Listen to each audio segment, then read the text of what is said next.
সন্ধ্যার আড্ডা জমে উঠেছে নয়নপুর ক্লাবে। নয়নপুর গ্রামের বেশ কয়েকজন সন্ধ্যা হলেই যে যার কাজ সেরে সারাদিনের ক্লান্তির অবসান ঘটাতে এইখানে এসে জড়ো হয়। নানা রকম বিষয়ে আড্ডা জমে ওঠে। অবিনাশদা, তুমি জানলার বাইরের দিকে তাকিয়ে কি দেখছো? ওই যে ক্লাবের বাইরে কালো বাচ্চা বিড়ালটা বসে আছে, ওকে দেখছি। ওই বাচ্চা বিড়ালটাকে কদিন ধরে এখানে দেখছি। তুমি মাঝে কদিন আসনি বলেই দেখনি। কেউ মনে হচ্ছে একে এখানে ফেলে রেখে গেছে। সে কি, কারা ফেলে গেল তা তো জানি না, তবে মনে হচ্ছে কালো বিড়াল বলেই কেউ রেখে গেছে। কালো বিড়াল বলে? কালো বিড়াল তো অশুভ বলে মনে করে সবাই, সেই জন্য ওকে হয়তো ওর ভাগ্যের ওপর ছেড়ে দিয়েছে। অবিনাশ আরও কিছুটা সময় বিড়ালের বাচ্চাটাকে দেখে ক্লাবের বাইরে গিয়ে ওকে কোলে তুলে নেয়। বিড়ালটাও যেন অবিনাশকে পেয়ে খুব খুশি। অবিনাশ ক্লাবের পাশে চায়ের দোকান থেকে এক বাটি দুধ আর বিড়ালের বাচ্চাটাকে সঙ্গে নিয়ে ক্লাবে ঢোকে। তুমি নিয়ে এলে বিড়ালটাকে? অবিনাশ বিড়ালটাকে মাটিতে নামিয়ে দুধের বাটির কাছে নিতেই চপ চপ করে দুধ খেতে থাকে। বিড়ালটার সত্যিই খুব খিদে পেয়েছে। এখন এখানেই থাকুক, আড্ডার পর বাড়িতে নিয়ে যাব। তুমি মনে হয় বিড়াল খুব ভালোবাসো। তা তো সব অবলা প্রাণীদেরকেই ভালোবাসি, তবে ওই কালো বিড়ালটাকে দেখে বেশ কয়েক বছর আগের একটা মন ছুঁয়ে যাওয়া ভালোবাসার অথচ ভয়ের একটা ঘটনা মনে পড়ে গেল। মন ছুঁয়ে যাওয়া ভালোবাসা অথচ ভয়ের। ঘটনাটা মনে হচ্ছে এখনো তোমার মনের ওপর ছাপ ফেলে রেখেছে। একদম তাই। ঘটনাটা বেশ অনেক দিন আগের হলেও তার রেশ এতটাই যে এখনও স্মৃতির পাতাতে বিলীন হয়ে যায়নি। শোন তাহলে, আজকে সেই ঘটনাটাই তোদের শোনাই। বেশ বেশ, তাহলে তাই বলো। সেবার ফরেস্ট অফিসার হিসাবে আমার বদলি হয়েছিল নলহাটির জঙ্গলে। আমার ডিউটি সোমবার থেকে হলেও আগের দিন অর্থাৎ রবিবার সেখানে চলে যাই জায়গাটা ভালো করে চেনার জন্য। সেখানে পৌঁছেই জায়গাটা বেশ পছন্দ হয়ে যায়। অফিসে গিয়ে সবার সাথে পরিচয় হয়, আর তাদের থেকেই জানতে পারি জঙ্গলটা তেমন ঘন না হলেও যেসব কাঠের দাম প্রচুর সেই সব দামি দামি গাছ ছিল। ফরেস্ট বাংলোতে আমার থাকার বন্দোবস্ত হলো। আমার রান্না করার জন্য জগাইদা ছিল। মিশুকে মানুষটাকে আমার বেশ পছন্দ হয়ে যায়। তা জগাইদা, তুমি এখানে দীর্ঘদিন ধরে আছো, তাই অন্যান্য সবার থেকে এই জঙ্গলকে অনেকটাই বেশি ভালোভাবে চেনো। তা তো চিনি। এই জঙ্গলে তেমন কোনো ভয় নেই, তবে কাঠচোর আর হরিণ শিকারীর ভীষণ উপদ্রব। তবে বছর দুয়েক ধরে কিন্তু কাঠচুরি একদম হয়নি, এমনকি জঙ্গলের একটা প্রাণীও মরেনি। এই কথাটা কিন্তু তুমি ঠিক বলেছ। আমিও আজকে অফিসে গিয়ে ওই কথাটাই শুনলাম। বছর দুই আগে অবধি ওখানে মাঝে মাঝেই গাছের কাঠ চুরি হতো। অনেক চেষ্টা করেও চোরা শিকারীদের আটকানো যাচ্ছিল না। হঠাৎ করেই তা বন্ধ হয়ে গেল কেন তা কেউ জানে না। তা ঠিক বলেছেন। আসলে আসলে কি, তুমি কি কিছু জানো? ও কিছু না, তবে চিন্তা করার কিছু নেই। এই জঙ্গলে কিছু হবে না। আমার যেন মনে হলো জগাইদা কিছু একটা জানে, তবে বলতে চাইল না। সারাদিন ধকল করে এসেছিলাম, তাই খেয়ে তাড়াতাড়ি শুয়ে পড়ি। মাথার পাশে জানলাটা খোলা ছিল। বাইরে থেকে আসা ফুরফুরে হাওয়াতে কখন যেন ঘুমিয়ে পড়ি।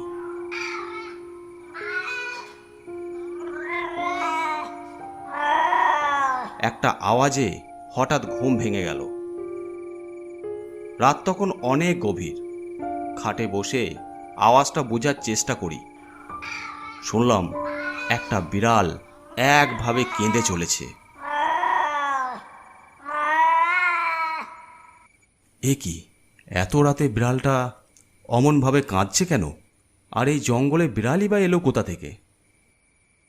মাথার কাছে জানলা দিয়ে বাইরের দিকে তাকালাম, তবে তেমন কিছুই চোখে পড়ল না। বিড়ালটা তখনও কেঁদে চলেছে। নিশ্চয়ই কোনো জংলি বিড়াল হবে। নিশ্চয়ই খিদে পেয়েছে, তেমন কোনো শিকার করতে পারেনি, তাই হয়তো কাঁদছে। নিজের মনকে এই কথাটা বুঝিয়ে আবার শুয়ে পড়লাম। পরের দিন সকালে অফিস জয়েন করি একটা খবর পেলাম। অফিসে বসে নিজের কাজ করছি, এমন সময় আমার জুনিয়র নিখিলেশ এসে খবর দেয়, স্যার, এখনই আপনাকে একবার জঙ্গলে যেতে হবে। জঙ্গলে যেতে হবে? কেন, কি হয়েছে? জঙ্গলে একটা মানুষের লাশ পাওয়া গেছে। মানুষের লাশ পাওয়া গেছে? সে কি, কার লাশ? জঙ্গলে চলুন, গেলেই জানতে পারবেন।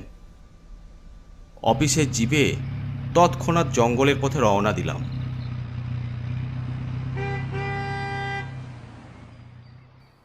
জঙ্গলের ঠিক মাঝখানে একটা গাছের পাশে পড়ে আছে একটি লাশ। লাশটির মুখেও বিভিন্ন জায়গাতে আঁচড়ের দাগ, যেন ধারালো নখ দিয়ে এটা করা হয়েছে। লাশটির চোখ বিস্ফোরিত, যেন ভীষণ ভয়ঙ্কর কিছু দেখেছে। একটু পর পুলিশও এসে উপস্থিত হলো। জঙ্গলের মাঝখানে লাশটা এলো কি করে? আপনি নতুন এসেছেন, তাই হয়তো জানেন না, বিগত 2 বছরে 6 নম্বর লাশ পাওয়া গেল জঙ্গল থেকে। কিন্তু এটা কি তা জানা গেল? এটা হলো চোরা শিকারী রতন, যাকে পুলিশ অনেক দিন ধরে খুঁজছিল। এ নিশ্চয়ই তাহলে কালকে রাতে এখানে কাঠ বা হরিণ শিকার করতে এসেছিল। স্যার, এই জঙ্গলে যে বা যারা চুরি করতে আসে তারা আর ফিরে যায় না। আমাদের জঙ্গলের রক্ষীরাই কি একে মেরেছে? কিন্তু একে দেখে তো মনে হচ্ছে জঙ্গলের কোনো হিংস্র প্রাণী মেরেছে। সারা শরীরে কেমন আঁচড়ের দাগ, আর যেন কিছু দেখে ভীষণ ভয় পেয়েছে।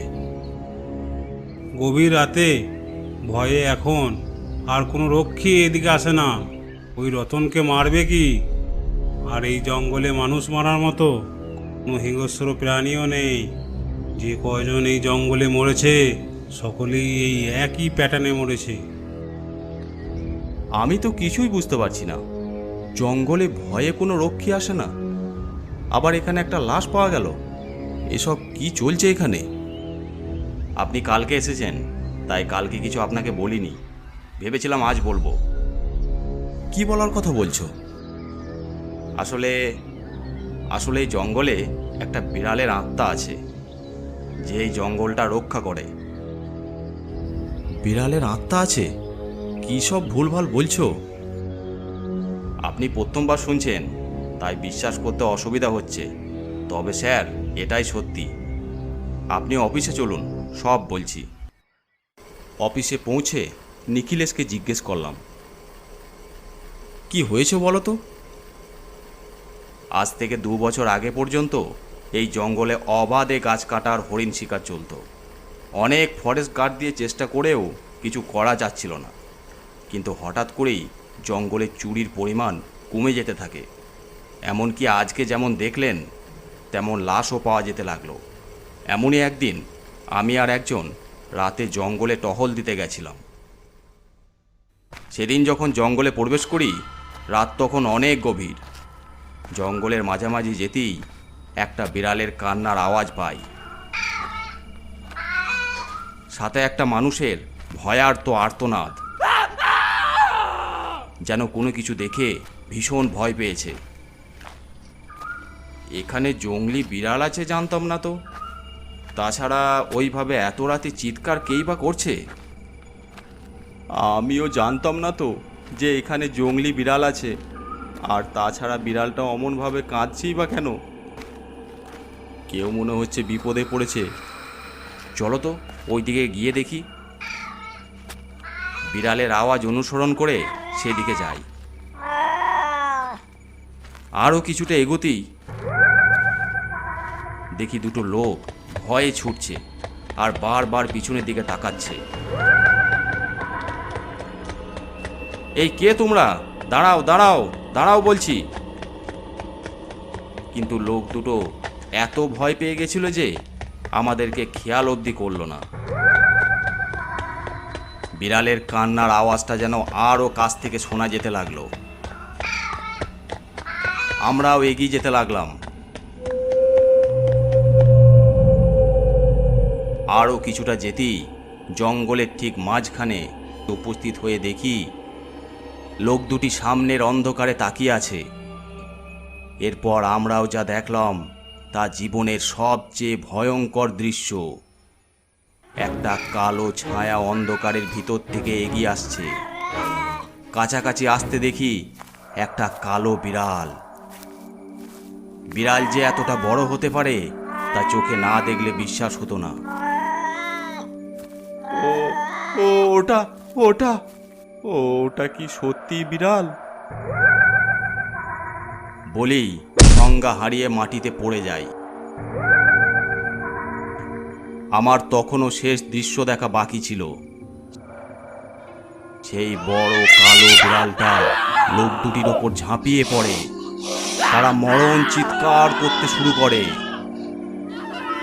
লম্বা ডোক, দাঁত ওদের শরীরে বসিয়ে দেয়। কিছু সময়ের মধ্যে লোক দুটি মৃত্যুর কোলে ঢলে পড়ে। দুটি লোককে মারার পর কালো বিড়ালটা চারপাশে একবার দেখে, আমার দিকে একবার দেখে, মুখে রক্ত লেগে। তারপর কিছু সময়ের মধ্যে বাতাসে মিলিয়ে যায় কর্পূরের মতো। পরের দিন সকালে জানা যায় মৃত লোক দুটি চূড়া শিকারী ছিল। এরপর থেকে অনেকেই সেই বিড়ালের ডাক, এমনকি অনেকে চোখেও দেখে। তাই রাতে কেউ জঙ্গলের বেশি গভীরে যেতে সাহস করে না, কারণ সবাই জানে ওই বিড়ালের আত্মা জঙ্গলকে পাহারা দিচ্ছে। তবে ওটা কে তা এখনও রহস্য। এও কি কখনো সম্ভব? বিড়ালের আত্মা জঙ্গল পাহারা দিচ্ছে? আমি যে নিজেও আগের রাতে সেই বিড়ালের কান্না শুনতে পেয়েছি তা আর বললাম না। তবে জঙ্গল যে সুরক্ষিত সেটা নিয়ে আর সন্দেহ রইল না। সেদিনও গভীর রাতে সেই বিড়ালের কান্নাতেই ঘুম ভাঙল। মাথার পাশে জানলা দিয়ে বাইরের অন্ধকারের দিকে তাকিয়ে বোঝার চেষ্টা করলাম, কিন্তু কিছু বুঝতে পারলাম না। ঠিক করি আজ জঙ্গলে গিয়ে নিজের চোখে দেখে এর সত্যতা যাচাই করব। সেই মতো ঘর থেকে বেরিয়েছি। তখনই, বাবু এখন বাইরে যাবেন না। এ কি জগাইদা, তুমি এখনো ঘুমাওনি? ওই একটা কালো বিড়াল জঙ্গলে কাঁদছে। আজকে অফিসে ওর বিষয়ে অনেক কথা শুনলাম, তবে আমারও সব বিশ্বাস হচ্ছে না। তাই একবার নিজের চোখে দেখে আসি।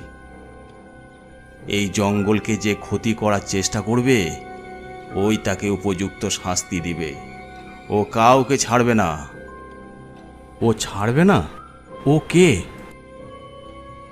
আমার ছেলে মাধব। কি কি বললে? তোমার ছেলে মাধব? আমি তো কিছুই বুঝতে পারছি না। ভিতরে আসুন, যে কথা কেউ জানে না সেটাই বলছি। আমি জগাইদার পিছন পিছন ঘরের ভিতরে যাই।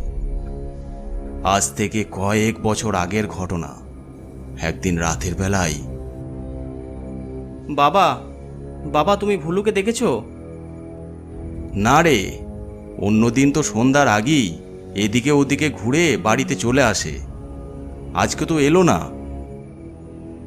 বিড়ালটা আবার কোনো বিপদে পড়লো না তো? না না, ওর কিছু হবে না। তুই এখন খেয়ে নে, ও ঠিক চলে আসবে। ওকে না খাইয়ে যে আমি খাই না তা তো তুমি জানোই। একটু বাইরে খুঁজে আসি। এত রাতে অন্ধকারে ওকে কোথায় খুঁজবি? আশেপাশেই থাকবে, একটু দেখি ঠিক খুঁজে পেয়ে যাব। তুমি বাড়িতে থাকো, আমি আসছি। না না, তুই একা একদম যাবি না, আমিও যাচ্ছি তোর সাথে, চল। এরপর আমি আর মাধব ভুলুকে খুঁজতে বেরোই। অনেক খুঁজেও ওকে পাই না। জঙ্গলে চলে এসেছে কিনা সেই ভেবে ওদিকে যেতেই ওই যে শোনো বাবা, জঙ্গলের ভিতর থেকে ভুলুর কান্নার আওয়াজ আসছে। বললাম না তোমাকে, আমার ভুলুটা কোনো বিপদেই পড়েছে। চলো ভিতরে চলো। এত রাতে জঙ্গলের ভিতরে? যাস না বাবা, ভিতরে যাস না। ভুলু, এই ভুলু, তুই কোথায়? ভুলু,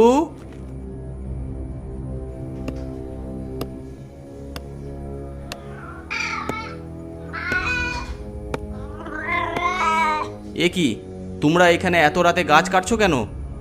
আর আমার ভুলুকে অমনভাবে বেঁধে রেখেছো কেন? এই তুই কে রে? ও আচ্ছা, এটা তবে তোর বিড়াল। আমরা এখানে গাছ কাটতে আসার সময় এই অপয়া কালো বিড়ালটা রাস্তা কেটে দেয়, তাই এই আপদটাকে বেঁধে রেখেছি। কাজ শেষ হলে ওটাকে উপরে পাঠিয়ে দেবো। তুই এখন কেটে পড়, না হলে তোকেও হওয়া করে দেবো। হা হা হা হা। লজ্জা করে না? গাছ কেটে কাঠ চুরি করছো, আবার একটা অবলাকে বেঁধে রেখেছো। এখনই আমি থানাতে গিয়ে তোমাদের নামে বলছি। আমি ভুলুর গলার দড়ি খুলে দিচ্ছি। মাধব ভুলুর কাছে গিয়ে গলার দড়ি খুলতে যাচ্ছে, তখনই একটা মোটা লোহার রড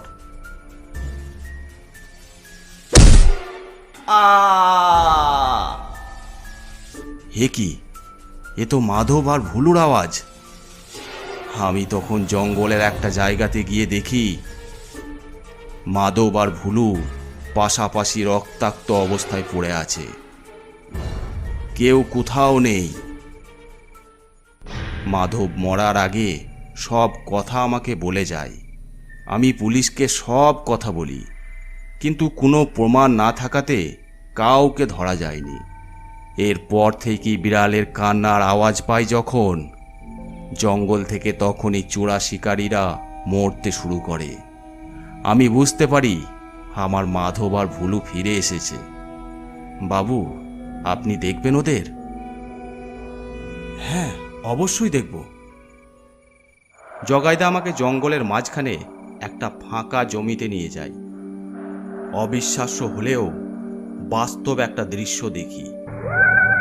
ফাঁকা জমিতে দু পায়ে ভর দিয়ে দাঁড়িয়ে আছে বড় একটা কালো বিড়াল। ওই দেখুন, কালো বিড়ালটা একভাবে জগাইদার দিকে তাকিয়ে দুবার করুণ স্বরে ম্যাও ম্যাও করে জঙ্গলের ভিতর মিলিয়ে যায়। এই ছিল আমার চোখে দেখা ঘটনা। অবিনাশ ছোট্ট বিড়ালটাকে কোলে নিয়ে বাড়ির দিকে রওনা দেয়। বিজন আর নগেন চুপ করে তাকিয়ে থাকে। অন্ধকারের ভিতর থেকে ভেসে আসে, আজকের গল্পটি আপনাদের কেমন লাগলো অবশ্যই কমেন্ট করে জানাবেন। আর যদি ভালো লেগে থাকে অবশ্যই চ্যানেলটি সাবস্ক্রাইব করে দেবেন। আর আপনারা যারা গল্প পাঠাতে চান আমাদের ফেসবুক পেজে ইনবক্স করে পাঠাতে পারেন, অথবা আমাদেরকে মেল করতে পারেন।